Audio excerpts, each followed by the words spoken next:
The only thing crazier than Rick and Morty fans are Rick and Morty fan theories. And what do you expect from a bunch of nerds hell-bent on destroying a McDonald's for some expired sauce from 1997? The answer is, you shouldn't expect much. But I gotta admit, some of these fan theories sound like they could actually be true. I'm Whitney Van Lanningham, and these are all the Rick and Morty fan theories that seem the most plausible.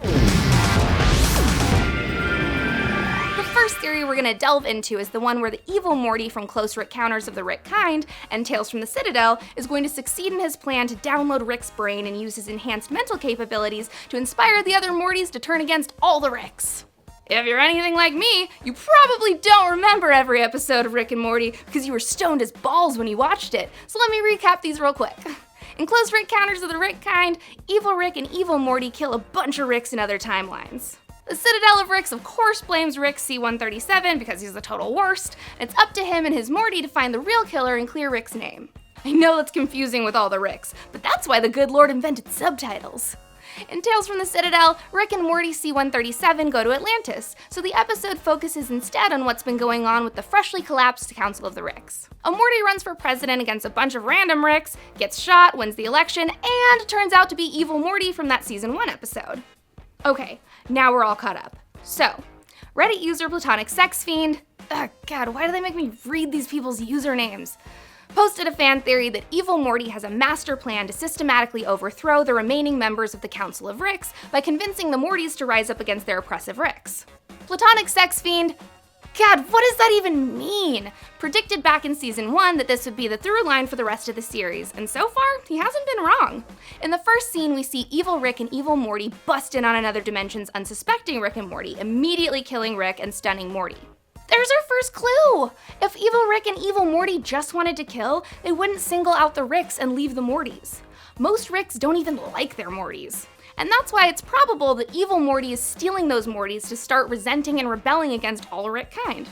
Either that or he's adding them to his Morty torture dome. Either way, it's for the cause, man! These Mortys gotta take back their Mortydom from the fascist regime of the Council of Ricks. Just because they're Mortys doesn't mean they aren't alive. They have the same rights to exist in the multiverse as Ricks. Ricks think they're so special with their advanced nuclear physicist brains and alcoholism. Well, it's time to show them that Mortys are special too! Whoa, I think I agree with evil Morty. Except, I don't want C-137 to die. He's my favorite. We find out in this episode that evil Morty is the Rickest Morty, that Rick C-137 is the Rickest Rick, and that Morty C-137 is the Mortiest Morty. The Mortiest Rick is in the background of that one episode, but we don't have to worry about him yet. I've also heard that some people think that Doofus Rick is the Mortiest Rick, but I don't think Morty C-137 likes his dad that much. So, the Rickest Morty, aka Evil Morty, wants to download all the brain juice from the Rickest Rick's brain so that he can combine both of their brains into a super brain and start a Morty revolution. It seems like that platonic sex guy was right, because in Tales from the Citadel, Evil Morty runs for president under the guise that he wants to improve the Rick and Morty divide that drove the Citadel to ruins in the first place. That place is a mess. They've got Mortys running around dealing drugs and robbing convenience stores and stabbing police Ricks. It's a nightmare. And honestly, the Ricks aren't treated any better. Tons of them are locked away in a simple Rick wafer factory, wasting their brains stamping cookies or whatever. Presidential candidate Evil Morty promises to restore and improve the relationships between Ricks and Mortys, but once he starts killing Ricks, it becomes very apparent that he's definitely not interested in mending fences.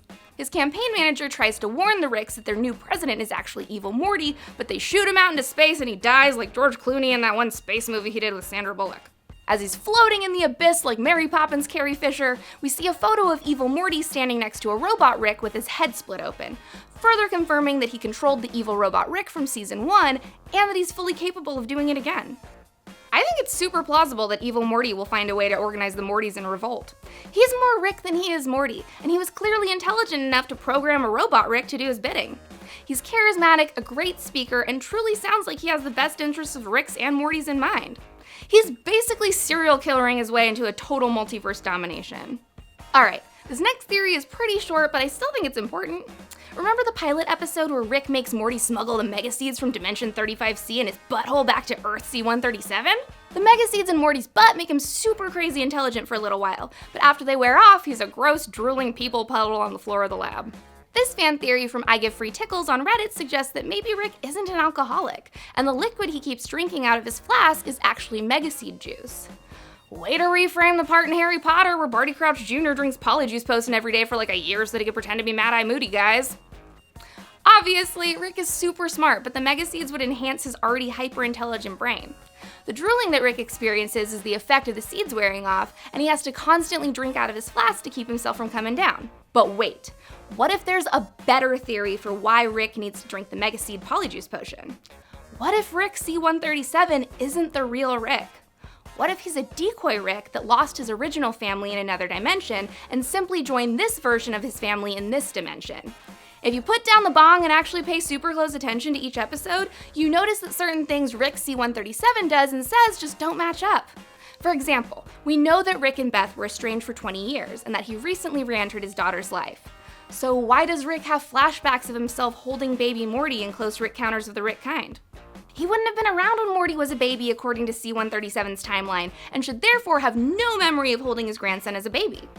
Evil Morty also has memories of baby Morty, as revealed when he kisses the baby Rick during his campaign trail, so it's possible that the Rickest Morty is the Rickest Morty because he already stole another Rick's brain. Another example is in the very beginning of the Ricksty Business episode, and until I started doing this research, I actually never noticed it before. Here, watch this. It's like that old song, blomp blop a noop noop a noop noop noop.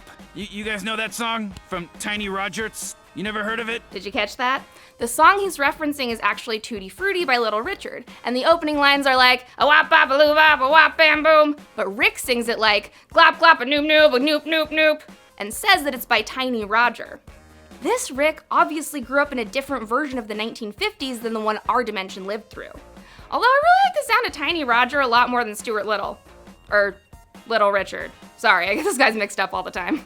We also know from autoerotic assimilation that Rick tried to kill himself once, which prompted Reddit user DJ Jazzy Dwarf, God, can just one of their names be normal, guys? To theorize that the original Rick committed suicide after his estrangement from Beth, and that Rick C-137 is a Rick from a timeline where he fouled up and killed his whole family. Another theory states that Evil Morty is Rick C-137's original Morty, and that's why he's targeting him to suck his brain specifically.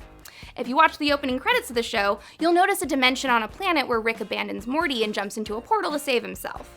It's possible that that's the point in C-137's timeline where he ditched Evil Morty and portal gunned himself to Earth to assimilate into the version of his family that Suicide Rick left behind.